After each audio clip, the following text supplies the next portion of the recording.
1인 미디어 시장 자체는 2022년에 약 10조 원 정도로 성장할 거라고 얘기를 하고 있고, 그 중에서 저희가 보는 굿즈 시장은 약 20%인 2조 원 시장 정도로 보고 있습니다. 네, 안녕하세요. 저희는 이제 국내 최초 크리에이터 전용 굿즈샵 샵앤픽을 운영하고 있는 샵앤픽 대표 최영우입니다. 저희는 이제 크리에이터들이 보유하고 있는 다양한 이제 지식재산권, 캐릭터라든지 음성 혹은 사진, 로고 이러한 부분들을 다양한 형태로 가공을 해서 팬들과 함께 소통할 수 있도록 팬들에게 제품을 제작해서 이제 제공하는 그러한 이제 형태의 서비스 플랫폼입니다. 저희 협력 파트너 크리에이터는 약 90명 정도, 빅베리님, 메이플스토리 방송하시는 신혜조님, 피닉스방님, 그리고 협력 MCN 기업은 약 3군데 정도 있습니다. 저희가 판매됐던 데이터라든지 이런 데이터를 기반으로 이 크리에이터한테는 어떤 굿즈가 어울리는지에 대한 이제 추천과 분석 서비스도 있고, 완전히 처음 들어오신 분들 대상으로는 저희가 이제 방송이나 유튜브 통해서 이제 팬들한테 투표를 받습니다. 나 굿즈 런칭할 건데 어떤 거 만들면 좋겠어 라고 방송을 하시면 팬분들이 막 채팅을 쳐주시는데, 그걸 기반으로 저희가 처음에 제작을 하고 있습니다. 그리고 굿즈의 종류가 굉장히 다양합니다. 타 업체들은 이제 판촉 위주, 그러니까 인쇄물 위주의 굿즈가 많이 있다면 저희는 음식인 식품도 가능하고요, 인쇄물도 당연히 가능하고, 금속 가공하는 그런 배지, 그 외에도 이모티콘, 웹툰, 의류도 원단부터 사이즈, 인쇄 방법까지 모든 걸 다 커스텀으로 제작할 수 있게끔 제조가 가능하다 보니까 카테고리와 그런 관리 솔루션이 저희의 가장 큰 차별성이 아닐까 생각하고 있습니다. 제가 고등학교 시절에 게임이랑 이제 애니메이션 같은 걸 엄청 좋아했는데, 정말로 이제 남들이 잘 알기 힘든 애니메이션까지 다 찾아볼 정도로 굉장히 빠져 있었고, 특히나 게임 같은 경우에는 그 당시에는 준프로나 프로의 구분이 많이 없었는데, 지금 얘기하면 준프로 활동도 조금 했었고, 수능 전에 공부하지 말라고 많이들 얘기하시잖아요. 속성으로 배운 것들은 헷갈리니까. 그래서 공부를 안 하기 위해서 수능 3일 전부터 게임을 시작했습니다. 근데 나중에 게임을 한창 하고 나서 그 채팅창에 메시지를 보니까 56시간 게임을 했으니까 종료하고 잠깐 쉬다 하시라고 그 안내 메시지를 보고 거의 한 하루 왼종일 자고 일어나자마자 수능 보러 갔던 적도 있을 정도로 좀 많이 빠져 있었습니다.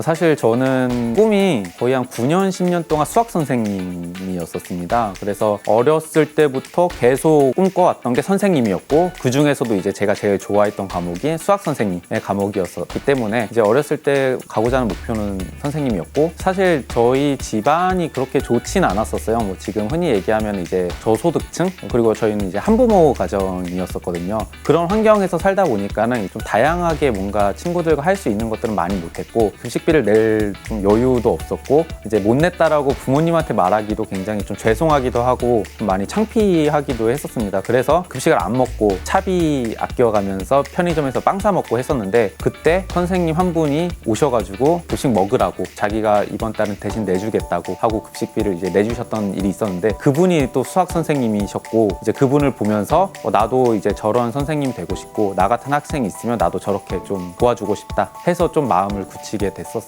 그래서 대학교도 수학교육과로 진입을 해서 이제 다니다 졸업을 했었습니다. 수학 선생님이 돼야 되겠다라고 다짐을 했지만, 제가 10년을 학교를 다녔습니다. 막상 교육학이나 이런 과목들을 배워보니까 내가 원하는 대로 이제 학생들을 가르치기 좀 어렵겠구나, 뭔가 틀이 정해져 있는 그 틀 안에서 있어야 되겠구나 하는 그런 회의감 때문에 원래는 취업을 생각을 했었습니다. 그래서 취업 준비하고 대외 활동하면서 자코리아라는 인턴, 4개월 동안 인턴 활동을 들어가서 거기서 이제 나의 꿈을 소리치다라는 강연 프로그램을 좀 접하게 됐습니다. 그 무대를 계속 보다 보니까 나도 저 무대에 서보고 싶다, 더 나아가서 저 분들의 말들을 나도 많은 사람들한테 알려야 되겠다, 그리고 내가 저런 무대를 만들어 보고 싶다 해서 제 첫 창업 같은 경우에는 2013년 한 11월에서 12월 정도에 이제 사업자를 처음으로 냈었고, 그때는 이제 강연기획사 겸 청년 강사들 에이전시하는 그런 이제 회사를 창업을 했었는데, 지금 크리에이터 관리하는 것들에 대한 프로세스나 매뉴얼 같은 것들이 그 당시에 이제 에이전시 했을 때 그런 것들이 좀 도움이 많이 됐고, 또 주변에 이제 크리에이터를 찾거나 영업을 하는 데 있어서 필요한 이제 인맥들이나 인프라들을 그때 만났던 강사님을 통해서도 많이 얻었던 적이 있었고, 수학교육과를 나오다 보니까 회계나 통계를 좀 많이 배우게 됐고, 사업에서 가장 중요한 게 단순히 돈을 벌어오고 하는 게 아니라 내부 뒷단에 있는 세무나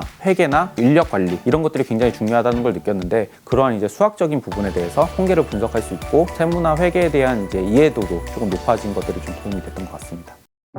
이런 약간 덕후 시장이라고 해야 되나? 이런 시장에 굉장히 관심이 많았고 또 잘하는 거? 유통이나 마케팅에 대한 경험이 있었으니까 이걸 조금 엮어서 해볼 수 있는 게 뭐가 있을까 해서 지금의 이제 샵앤픽이 만들어지게 됐습니다. 진짜로 창업 초기에는 하루에 한 3시간, 4시간 자면서 거의 한 2달, 3달 이상을 버텨왔고 그럼에도 사실 수익이 없었기 때문에 굉장히 많은 고민들이 있었습니다. 이걸 어떻게 해야 될까? 내 아이템이 과연 맞을까? 수요가 없는데 이걸 계속 하는 게 맞을까? 어떻게든 성공 사례를 만들고 싶었습니다. 그래서 크리에이터 영업에 좀 초점을 뒀었는데 그 당시에 거의 한 1000명에서 2000명 정도? 이제 월에 그 정도로 저희가 영업을 했습니다. 메일 보내고 문자 보내고 전화하고 근데 그 중에서도 한 5명에서 10명 연락이 올까 말까? 그 연락이 온 사람들도 저희한테 스토커 아니냐 사업자 등록증 보내달라 실제 홈페이지 보내달라 그러한 경험들이 있었는데 저희 오버워치 크리에이터 중에 이제 더빙레이디라는 크리에이터 분이 계신데 그분의 장패드가 저희의 가장 첫 번째 굿즈였었습니다. 그 당시에 사실 저희는 한 30개 50개 팔면은 정말 잘 판 거야 이렇게 생각을 하고 런칭을 했는데 그분이 약 2주 동안 한 250개 정도 판매를 해주셔가지고 이제 그 데이터를 보고 저희가 가능성이 있다라고 좀 판단을 했었습니다.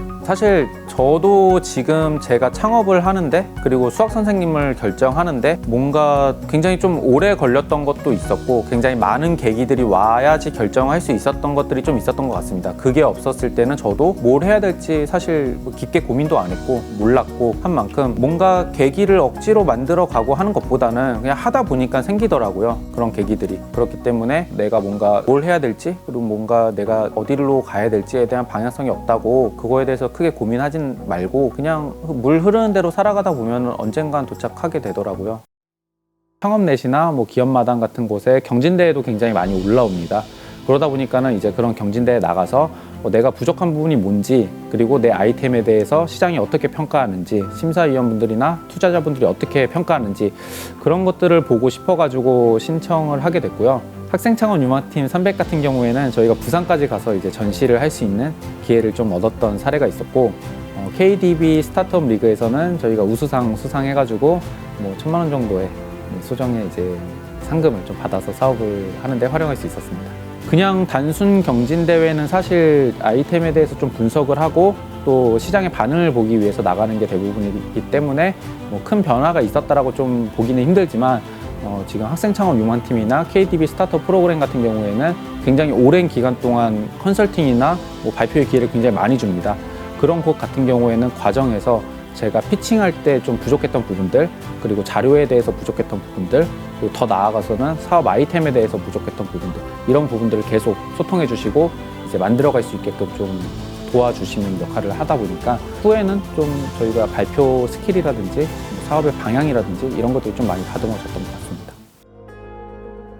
제 개인적인 꿈은 옛날부터 똑같은데 어디 약간 남양주라든지 이런 데 이제 땅을 하나 사가지고 건물을 짓는데 지하는 PC방, 1층은 제가 좋아하는 음식들 메뉴로 가득 찬 카페랑 이제 식당, 2층은 사무실 이런 식으로 하나의 이제 건물을 지어서 이제 그 안에서 이제 즐겁게 일하고 또 즐겁게 살아가는 거 그게 사실 제 큰 목표입니다. 제가 아무래도 게임도 좋아하고 애니메이션이나 그리고 먹는 거 이런 것들 좋아하다 보니까 그런 것들을 이제 한 번에 좀 해소할 수 있는 그러한 거점을 만드는 게 제 목표입니다.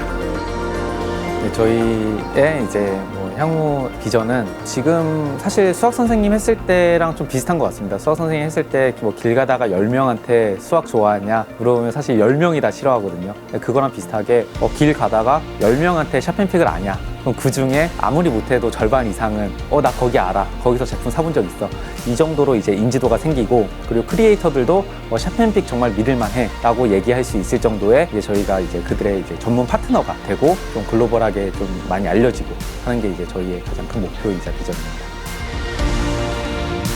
나는 투명인간형 리더이고 싶다. 사실 가장 좋은 이상적인 회사가 돌아가는 구조는 대표가 없어도 직원들이 잘 분리쓰는 회사가 가장 좋다고 합니다. 그러한 이제 직원들을 만들고 그러한 파트너를 만드는 게 제 목표이기 때문에 투명인간 같은 리더가 되고자 그렇게 지었습니다.